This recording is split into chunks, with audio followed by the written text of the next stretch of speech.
and welcome back to the channel. Happy New Year, everybody. This is the first reading vlog that hopefully, cross our fingers and such like that, hopefully this is the first reading vlog that you will be seeing, but it is the first reading vlog that I am filming for the year. And I hope you guys liked that little intro clip that I did and such. I wanted to try something a little bit different and such. So kind of like how I said a little bit in the intro, not quite. This is more like the actual intro itself, but I'm basically doing this video ends until I find my first 5-star of 2026. So just to explain a little bit about the book that you saw me reading in the first clip, I have the ARC copy of Playing for Keeps by Alexandra Bellefleur. It comes out on the 6th of January, so I'm trying my best to try and get it done as much as possible, and I'm currently at 63%. And just to tell you a little bit about my thoughts about it, I've never read anything by Alexandra Bellefleur, I will say that, but her writing style,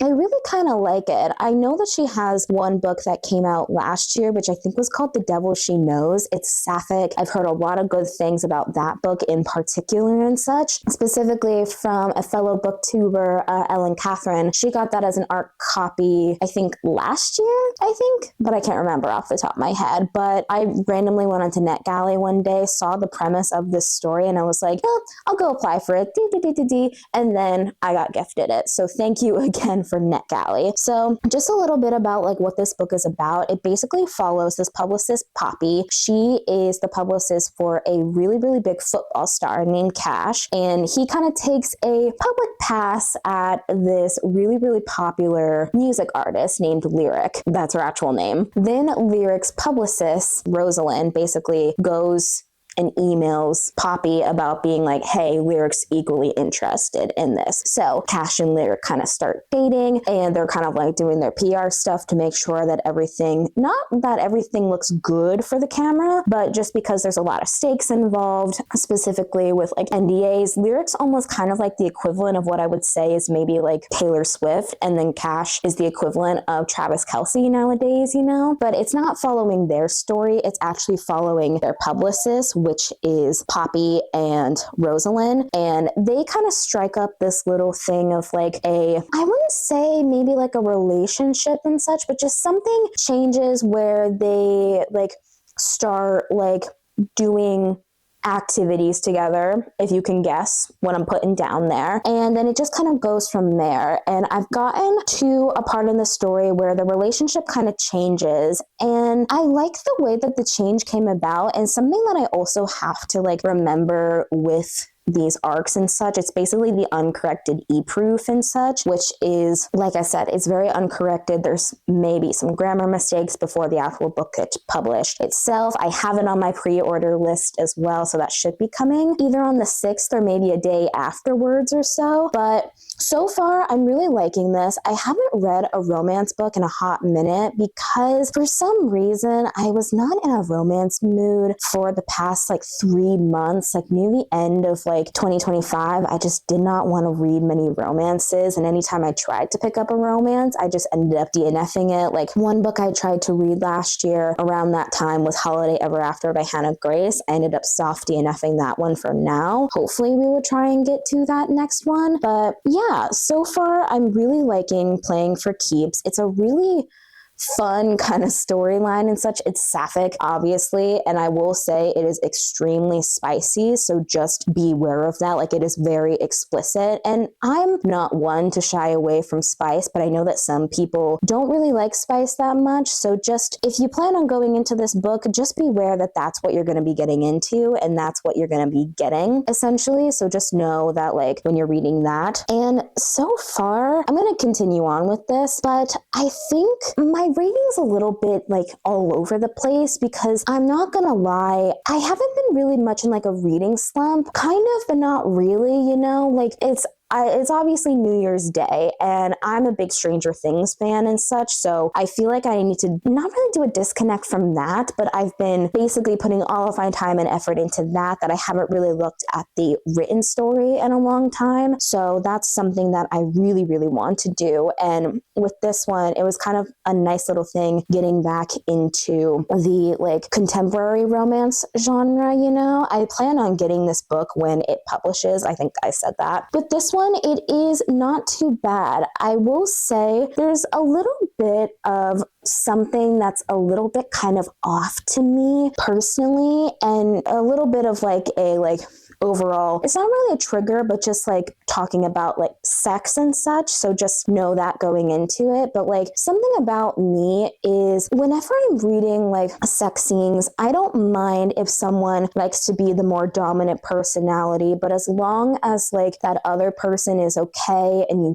talk about it. And at one point, I thought that she was going to go in the direction of where the other person was like a little bit hesitant, but also not really. But then they ended up kind of like fixing it in a way and kind of like making it a little bit more level and equal ground between the two people. So I was very skeptical of that, but I'm glad that they kind of cleared that one up specifically. But yeah, I think I will come back to you when I finish reading Playing for Keeps. And for the rating wise, it's kind of sitting in the 3.5 to 4-star camp because I am enjoying this. I really am liking the story. I'm liking Poppy. I'm liking Rosalind. I'm liking Lyric and Cash's little side relationship that they got going on. You know, it's cute, it's fun, but also very like mature and very adult, to say the least, you know? So that's kind of where my head is at right now when it comes to this. And I don't know what book I'm going to be picking up after this. I have kind of an idea, you know, but also part of me was thinking like that I could rate this a 5-star. I don't think it's going to be a 5-star for me personally, unfortunately, which is why I started out with this one. And I technically didn't start reading this until like maybe like the end of the year. So I've got a couple of days ahead of it, you know? But anyways, I'm going to stop talking because I think this clip is getting a little bit long, and I will see you for the final thoughts on Playing for Keeps by Alexandra Bellefleur. Hello again, best friends. I'm coming back to update you guys in that I have finished reading Playing for Keeps by Alexandra Bellefleur. I'm back with the full review and such, and I actually finished this a couple of days ago, but then I forgot that I needed to record this, so I just didn't do it for like a couple of days. And after thinking on it a little bit, I think for this one, I think it's going to be a 4-star personally. I think it's going to be a 4-star. It feels like a 4-star for me just in general. I do plan on getting the book when it actually releases. I actually have it in my cart to be able to like pre-order. I just need to like buy pretty much. And first of all, I got this as a advanced reader's copy specifically from NetGalley. So of course, NetGalley, if you see this, thank you for the copy. I really did appreciate it. I really, really did liked it. I want to start out with the stuff that I liked. I really liked the chemistry between Poppy and Rosalind. I thought their chemistry was off the charts. From the first time they met, they had this little playful banter, and then Rosalind kind of like went into like her ice queen type of phase. And then they started getting into the more banter and just more like being open with themselves. The spice was really good. I thought it was timed out very, very well. It was written very well as well too. It is an adult romance. It is a sapphic romance as well too. So just beware of that. There will be spice scenes, and specifically around like near like the end of the book, they had a really like good like heart to heart about their family lives. And I thought that was really, really well placed because it made sense for their story and for us being able to get attached to their relationship. And I really liked that. I really liked it. It was an overall really, really great read. But the thing that I didn't really like, and I'm not going to get into spoilers with this, was specifically the third act conflict. The third act conflict was actually one of the better ones that I had seen, like the third act breakup. It makes sense why they broke up because of that reason. But in my opinion, I think it was resolved just a little too quickly for me. I thought it was just, I don't know, it was tied up in a bow way too neatly, and I felt the epilogue was just a little bit rushed, which is why it's not getting above a 4-star. I really wish that it would have been like a 4.5, and for a while it was there, but then with the epilogue and the third act breakup, I saw it coming from a mile away. I knew what it was going to be about, and I knew that like it just felt like that she rushed to get to the epilogue, and especially with the ending. I thought the epilogue was cute. I thought it would like made sense, you know, it made me smile, but honestly, I wish it was just a tad bit more, but I would still recommend it. It's also the first romance book that I have read in a long time that I actually liked reading, because as of recently, I have not been in a romance mood just whatsoever. I just it just hasn't been a thing for me. And then, of course, with this one, I knew I needed to get it done. And I was like, okay, maybe this will spark my romance kickback. And it has, because I think I burnt myself out there on romances for way too long. So I just needed to take a little bit of a break from that. And this was a really good break. And again, not a 5-star, unfortunately. I figured it wasn't going to be, but I just want to just throw it in here just so that it could have a building block with this video specifically. So yeah, that's all I have for that review and such. And the next book that I actually started for this video is People We Meet on Vacation by Emily Henry. If anybody or everybody hasn't heard about this book, then you might be living under a rock. Emily Henry is one of the most popular romance authors of the modern day, pretty much. And if you guys don't know about People We Meet on Vacation, it is being made into a movie, or it has been made into a movie, and it releases on January 9th. I believe. So in order to watch that film, I want to read this, and I'm including it in this video, even though I should preface this. I'm not going to be talking about all of my full thoughts in this video specifically. I have a different reading vlog that I'm doing that is focusing on this and the thoughts on that and just watching the movie as well too. But I am including it because, it could surprise me. But then again, I can't really predict 5 stars from me. I can try and figure out 5 stars, but usually a lot of times if I go actively seeking, sometimes it doesn't work. So this is kind of a little bit of a crapshoot, but so far with this one, I can talk a little bit about this one because I'm not that far in. I'm on chapter 8, which is on page 69. And I will say I am liking the dynamic between Alex and Poppy. I think the dynamic that was established between the two of them was really, really great. And I'm also partial to a friends to lovers situation and such. And of course, something happened however many years ago that they stopped being friends and such. So kind of what this follows is it follows these two best friends who are very, very different. And they've been going on vacation since college together. And then within this book, as of 2 years ago, they haven't spoken since. Something happened on that last vacation. And then Poppy, she's kind of in a little bit of a rut with her job. She is trying to figure out when the last time she was happy was. And she basically asked Alex, hey, can we go on one final vacation to try and figure out what happened and seeing if we can salvage our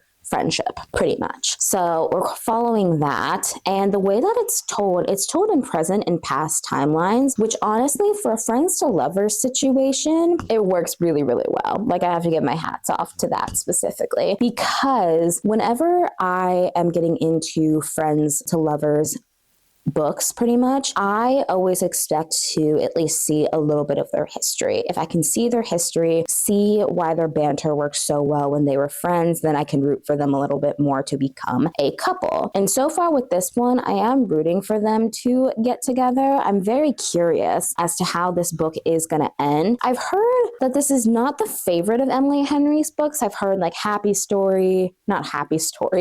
Place and Funny Story. That was a combination of those two book titles. I've heard that Funny Story has been the favorite for the majority of people, pretty much, So I have that. And with this one specifically, I'm very, very, very curious as to how this one goes. And like I said, I don't really have too many thoughts other than good ones because I'm literally not that far into it, if you can see. So, and again, I'm keeping my thoughts here very brief because you will see my full initial thoughts in that other video. I don't know if that other video is going to come out before this. It depends on when I find the first 5-star of this video. So you might see this vlog sooner than this one, but just so you know, that's where kind of my thoughts are. And yeah, this is the second book I'm reading, and I will probably come back when I have more than likely finished it and just telling you a little bit about thoughts from there. But again, keeping it brief because the main thoughts are going to be in that other vlog.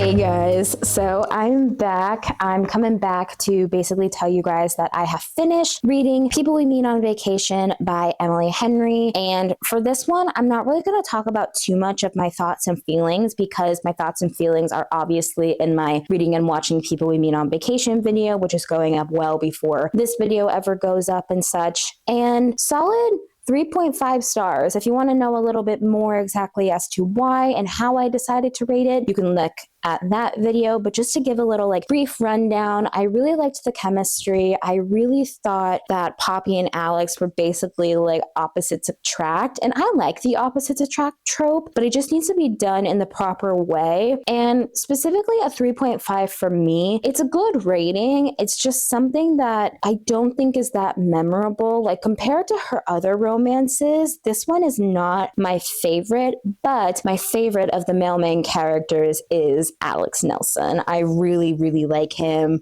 Or Nielsen? Is it Nelson or Nielsen? I don't remember off the top of my head, but I really, really like Alex. He is one of my favorite of Emily Henry's male main characters personally, and I really like them so much. And it was enjoyable. It was a really, really enjoyable read. It was nice to kind of take a little vacation from the cold of Iowa and just the cold of winter, and just being able to go to these tropical places and go just being in a different place, So yeah, solid 3.5 on that end. So unfortunately, not a 5-star, which honestly, I didn't think that it would be, but I was I might as well include it just to say that I included it, But yeah, that's it on People We Meet on Vacation. And I was looking at my stack and my books to see which book I want to pick up next. And specifically, the book that I wanted to pick up is a part of this series that I have low-key been kind of putting off ever since I read the first 2 books in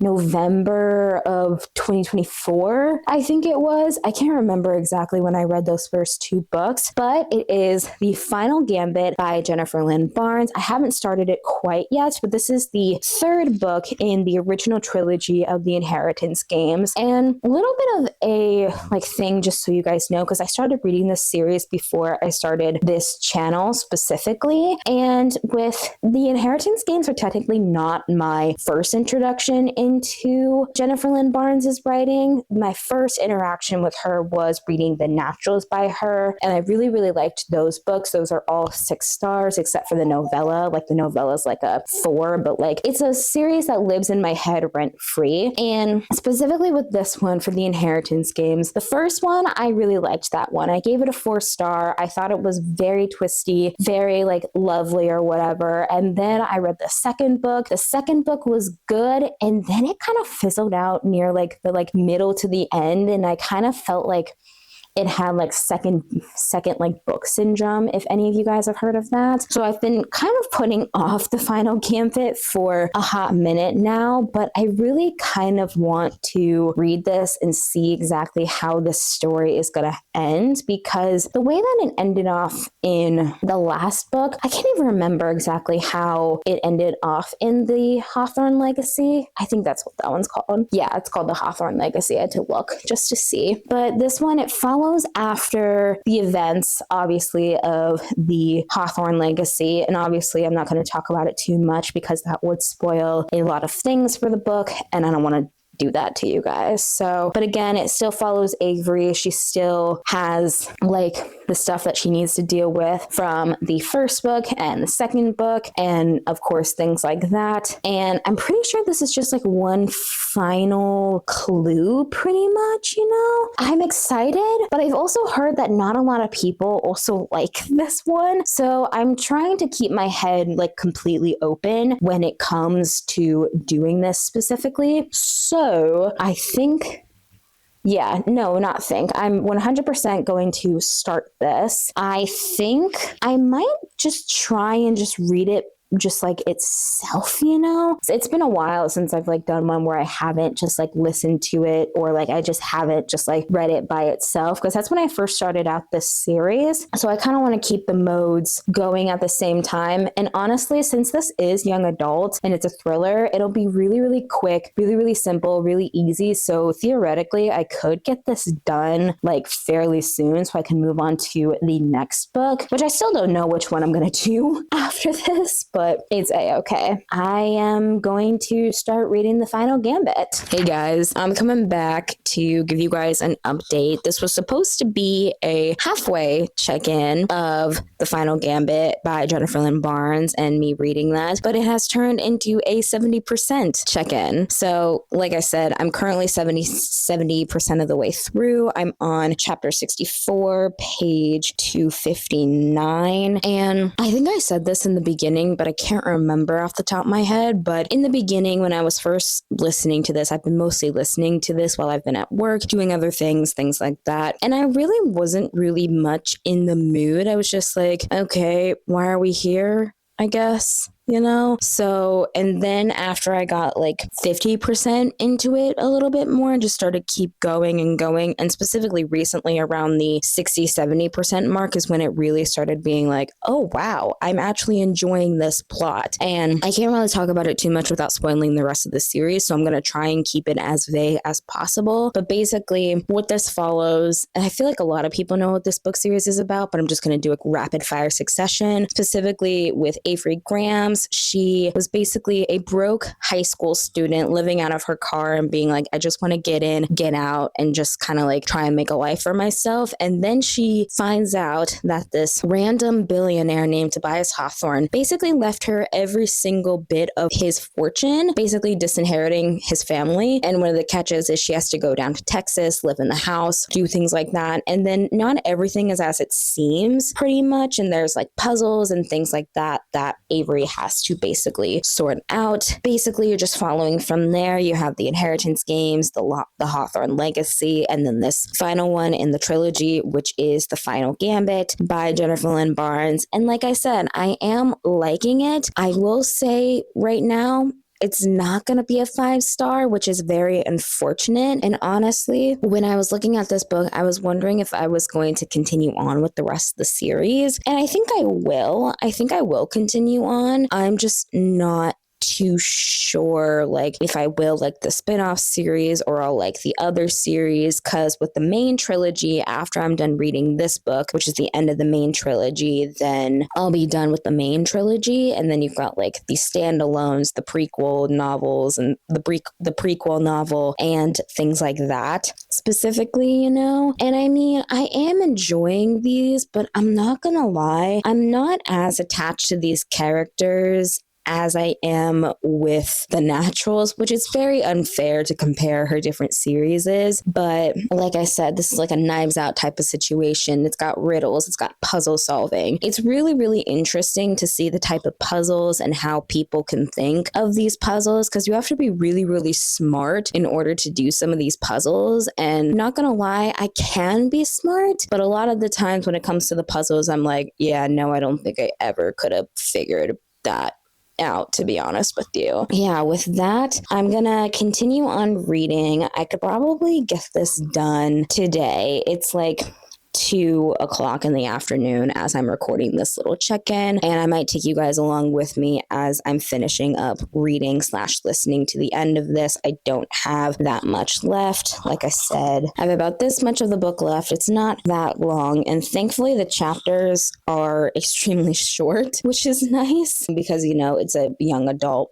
thriller mystery. Honestly, I would classify this more as a young adult mystery than I would a thriller, because you have the thrilling aspects, but it's not complete like thrilling edge of your seat feeling like all the time, pretty much, you know? So yeah, that's all I kind of have to say on that for now. I'm probably will keep the rating and like full blown review to the end, you know? Oh, and one thing that I will say about this is Jennifer Lynn Barnes, she loves her love triangles. She loves them. She did them in The Naturals, and The Naturals one, that one made the most sense between the two characters specifically and the girl, specifically Cassie. With this one, I don't know. I don't really care about the romance. I mean, I care about the love triangle, and honestly, I don't really care which brother she ends up with, you know? I hate to say it, but I don't care. I really don't. And that's something that I feel like, I don't know. I've seen a lot of like people talking, but also not that many people talking, because the newer books have been coming out specifically of like the grandest games, as you can see like right here and such. But I also haven't been hearing much about those books specifically. So I don't know, but I would probably come back with a full review and such. We're going to keep it non-spoilery as possible, and then we will go on to the next book that I plan on reading after this. And hopefully the next one that I choose will be a 5-star. I have a feeling that it might be, but I don't know yet. We shall see.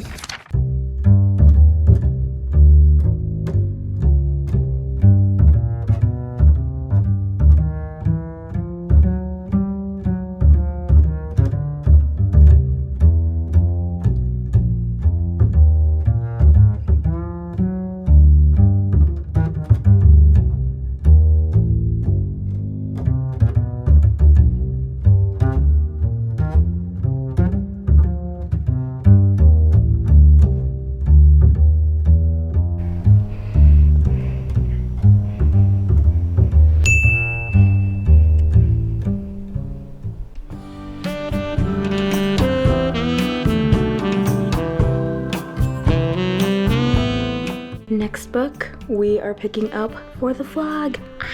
I'm scared. I'm scared, but also very excited.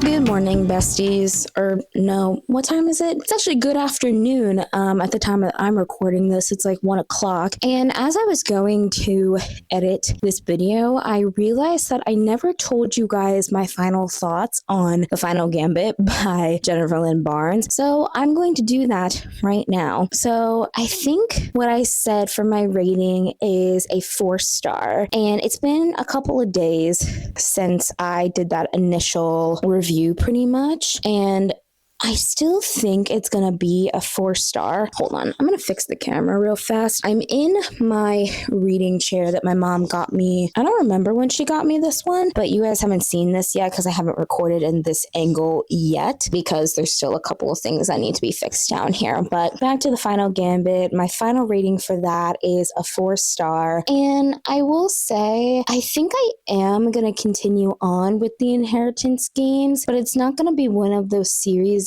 where I'm dying to get to the next one like immediately afterwards. I've completed the original trilogy with the first, second, and third one, and for this one, I'm going to try and keep my thoughts very brief and very vague because I don't want to spoil the ending for a lot of people. And one of my main things that I'm thinking with this specifically is the fact that for me, it took a little bit to get reinvested into the world. I had to look up a couple of summary videos to remind myself what happened in the first and the second book, since I first read those books back in November 2024, and it's now January 2026, so it's been a while since I picked up those two. And I feel like I should have just gone into the last one when I finished up the second book, but the second book disappointed me so much so that I was like, I kind of need a break from this world. And maybe this could have been a 5-star, but I just know that at the time of reading it, I knew I was going to enjoy it. I just knew that I wasn't going to enjoy it as much as like a 5-star would be. And Jennifer Lynn Barnes, she's gotten 6-star reads out of me, so there's no doubt in my mind that she could get a 5-star out of me. It just wasn't with that series. And I will say The Inheritance Games is definitely her most popular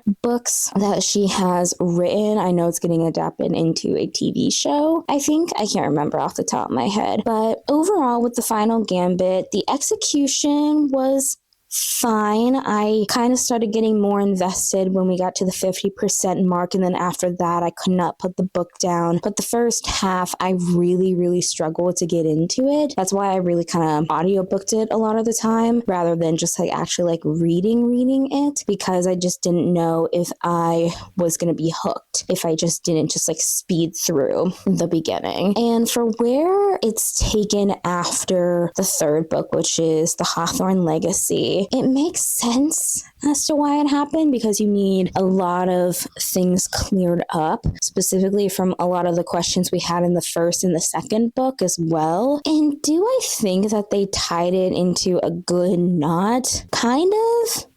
It makes sense, but also at the same time, I just feel like that I got gypped in a way. I don't know if gypp's the word to say for this, but I just feel like, I don't know, like something's missing. I don't know what exactly is missing, but there's just something that was missing. I didn't really care for the romance. Like I said, it took me like 50% to get into the book to actually really care about what was happening. And I'm not gonna lie, there were many points where it really did kind of feel the same throughout the entire trilogy, which in my humble opinion, this does not have to be your opinion, but in my opinion, it made it feel slow, to say the least. I did, however, enjoy it, but like I said, I am not racing to read the next books in the series. You've got like the spin-off books with like the Brothers Hawthorne, Games Untold, Same Backwards as Forward, and then you've got like the Grandest Game trilogy, I think. I think the third one's coming out in the summertime of this year, but I cannot remember off the top of my head. But those are kind of my thoughts on The Final Gambit.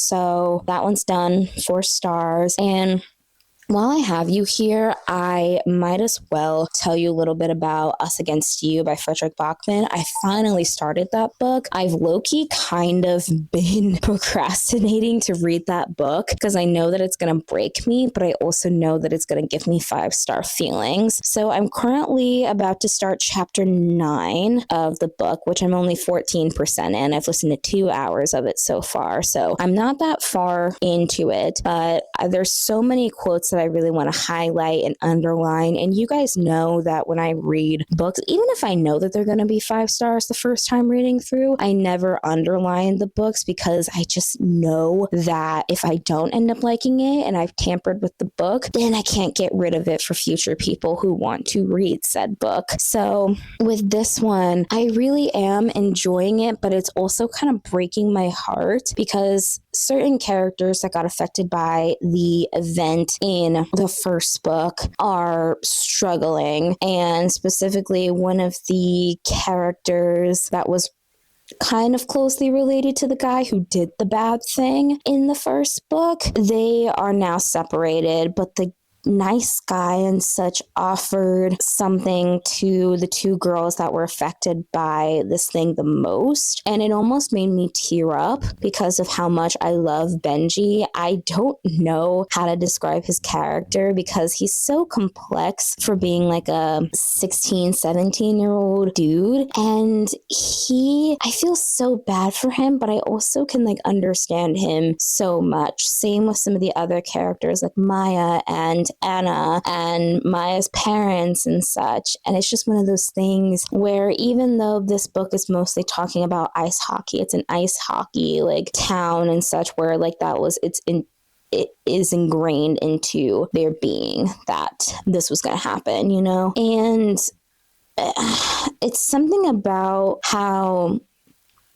when it comes to small towns and they are defined by one thing and one specific thing that specifically revolves around kids, and these full-grown adults with their frontal lobes developed put so much pressure on these kids, these high school, even middle school aged kids, to do something great for the community, when what they're just trying to do, they're trying to be kids, they're trying to live their life, they're trying to live through their childhood and things. And it's really kind of heartbreaking to kind of see these full-grown adults literally putting these kids on a pedestal because they are very good at ice hockey, and in turn is making that be their only trait if they are to be successful in the world. I don't know if I'm wording that correctly, but it's heartbreaking, but also I know that it's going to give me 5-star feelings, by like,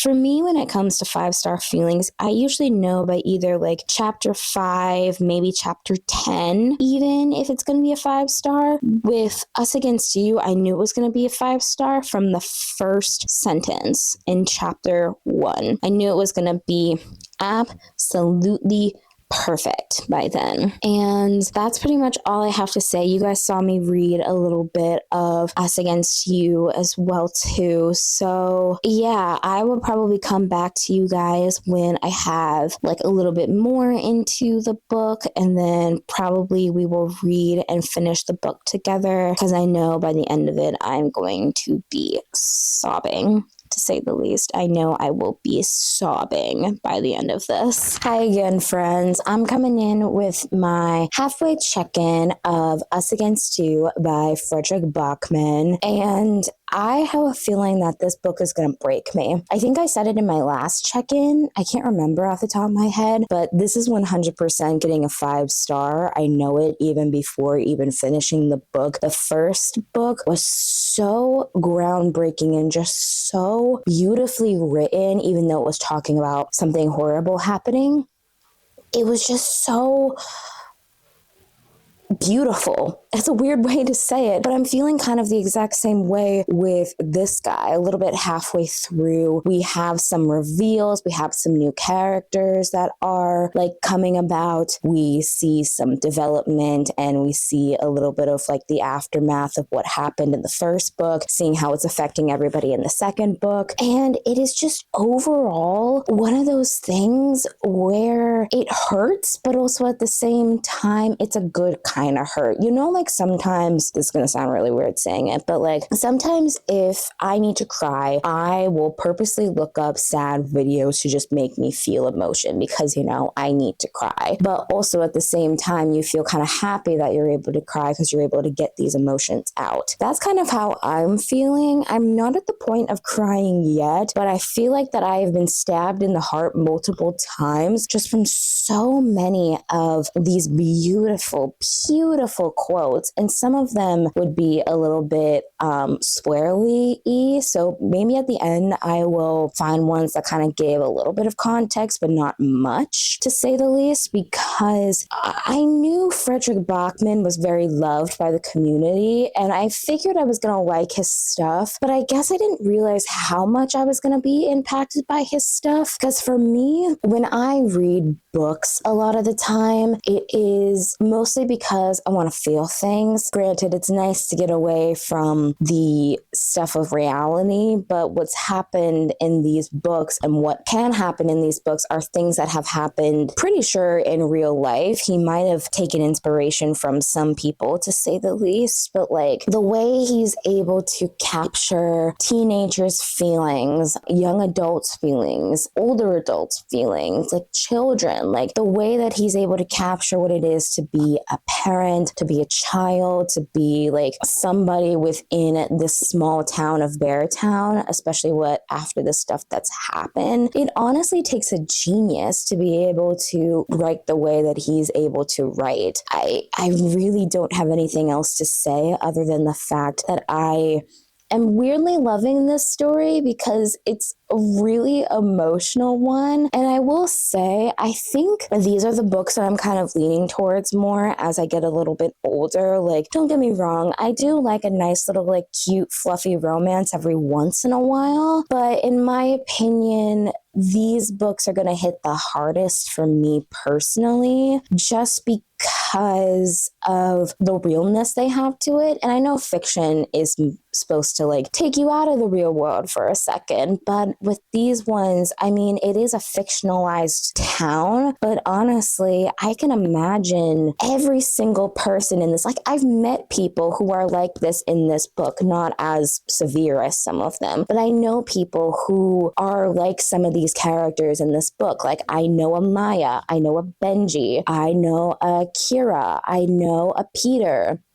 I know a Soon. I know, unfortunately, I know a Kevin, you know? So it's one of those things where it's so character driven, but it's also very plot driven. And I think the reason why I'm also liking these characters and why I'm also liking this story is because I love a lot of the characters, but I also hate a lot of the characters as well too. And with character driven stories, for me, I need to love most of them, but also hate some of them. So I have, like I said, I'm about halfway through. I'm on chapter 26, page 228. I have about, where is it? I have about this much left, as you guys can obviously see. And this one, I think I'm going to need to take another break before I jump into the winners, because I know the winners is going to hurt me, to say the least. It is going to hurt me. I'm going to be excited, to say the least, but I'm going to be extremely nervous. And I'm also extremely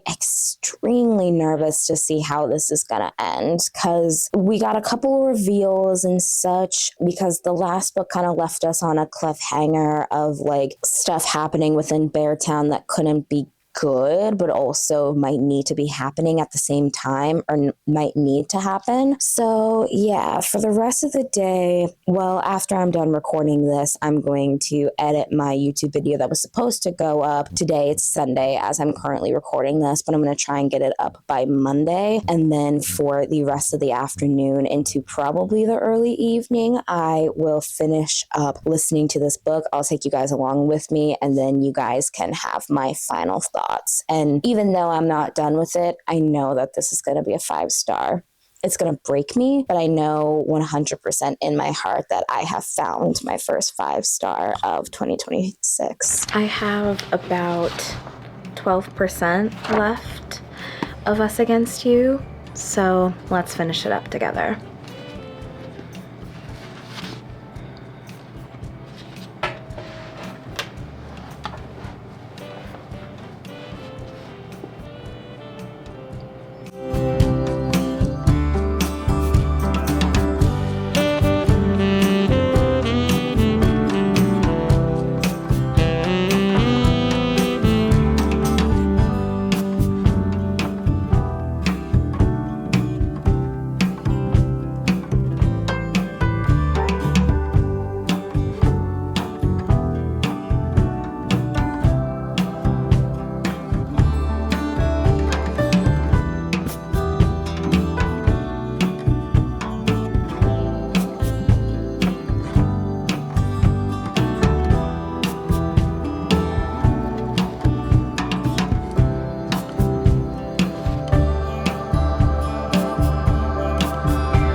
I am coming in to basically say that we can officially be done with this video because I have found my first 5-star of 2026. I knew it was gonna be Us Against You just because I loved Beartown by him and such. And the reason why I'm whispering and such is because people in my house are sleeping and I don't want to wake them up, so the microphone should be able to pick it up. But I'm just going to do a quick little review without like spoiling too much and such. because I mean, there's not too much I can talk about, but I'm going to try my best to get around it. With this one, you follow immediately after what happens in Beartown specifically, and we got to see what it was like in summer, in autumn, and in the winter time, specifically within Beartown. And something that I never thought that I could see in books is just beautiful description and beautiful writing of the landscape, because this town, I'm pretty sure it's in Sweden, is where it takes place. And obviously there's a lot of winter, there's a lot of snow there, but the way that like summer into autumn into winter transition works, it's just so beautiful and just so amazing how he's able to capture that specifically on pen and paper, and also pretty much capturing so many different relationships between different people, between mother and daughter, father and son, father and daughter, mother and son, coach and teammate, teammate and teammate, brothers and brothers. There's so many distinct relationships that are shown in here, even like best friendships. And I'm not gonna lie, there was a couple moments where it did make me tear up, but the ending didn't inherently make me feel completely sad. It honestly kind of made me feel a little bit hopeful for Beartown. And I will say, a lot of these people I do not like, but a lot of them I do really love, and I want to see them grow, especially just like in general, you know. I don't know when I'm going to pick up the winners personally, because even though this is very powerful, there is still a lot of heavy things that come with this story. You know that if you like check out like the trigger warnings for the first book, and if you continue on with the second book, just know you're going to get some added stuff as well too. Just look up the trigger warnings before you read this, but I can successfully say that this was my first 5-star, and I'm not too surprised that it is Frederick Bachman. Even though this is my second book that I've read by him, I figured I was going to love it, and I did, you know. And one of the things about this is you're following so many different characters, and you're following a community that is built upon so many of these people, and people who are good and who are bad and who are morally gray, and you never know like if someone is good or bad in so many scenarios. It just kind of depends on what they were dealt with when they were born, you know what I mean? And people can turn that around, or people can dig themselves into a deeper hole.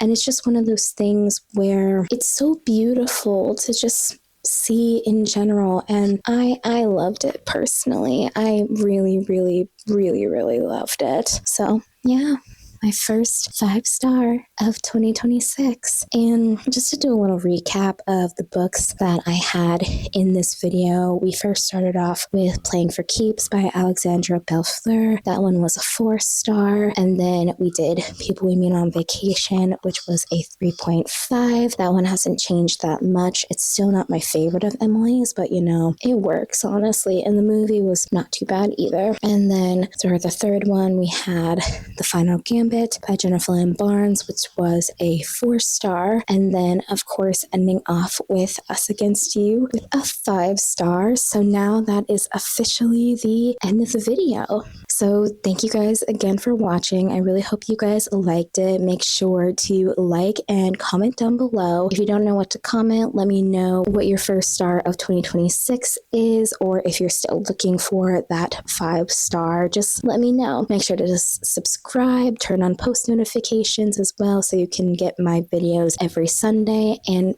every other Wednesday is what I'm trying to do with this. I'm still kind of getting used to the whole like balancing this with my job and things like that. So give me grace, my friends. But yeah, I hope you guys enjoyed again, and I really hope to see you in the next one. I hope that you guys have an amazing day, week, month, and year.